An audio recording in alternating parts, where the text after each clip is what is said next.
ঘন জঙ্গলের মধ্যে তখন সন্ধ্যা নেমে এসেছে। চারপাশে কুয়াশার মতো ধোঁয়া, পাখিদের ডাকও ধীরে ধীরে থেমে যাচ্ছে। গ্রামের লোকেরা বহুদিন ধরেই বলে ওই জঙ্গলে কেউ রাতে গেলে আর ফিরে আসে না। তবু একদিন সাহস করে তিন বন্ধু রাহুল, অমিত আর সোহেল ঠিক করল তারা সত্যিটা জানবেই।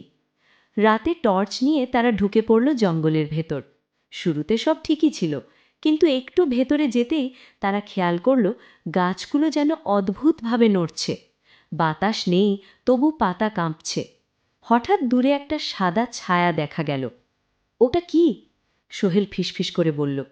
তারা টর্চের আলো ফেলতে কিছুই নেই। আবার হাঁটতে শুরু করল, কিন্তু এবার তাদের পায়ের শব্দের সাথে আর একটা পায়ের শব্দ মিশে গেল, যেন কেউ তাদের পেছনে হাঁটছে। রাহুল পিছনে ঘুরে তাকাতেই দেখল একটা ফ্যাকাশে মুখ, লম্বা চুল, চোখ দুটো কালো গর্তের মতো। সে চিৎকার করে উঠল। অমিত আর সোহেল দৌড়াতে শুরু করল, কিন্তু যতই দৌড়ায় তারা যেন একই জায়গায় ফিরে আসছে। গাছের গায়ে আঁচড়ের মতো কিছু লেখা, ফিরে যাও। হঠাৎ চারপাশ নিস্তব্ধ। তারপর কানে ভেসে এলো একটা মেয়ের কণ্ঠ। তোমরা কেন এসেছ? তিনজন একসাথে দাঁড়িয়ে গেল।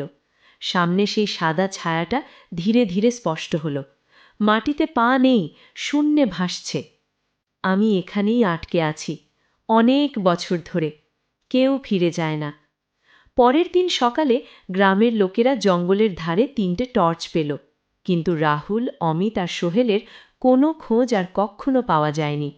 আর আজও সন্ধ্যা নামলেই জঙ্গলের ভেতর থেকে তিনজনের চিৎকার শোনা যায়।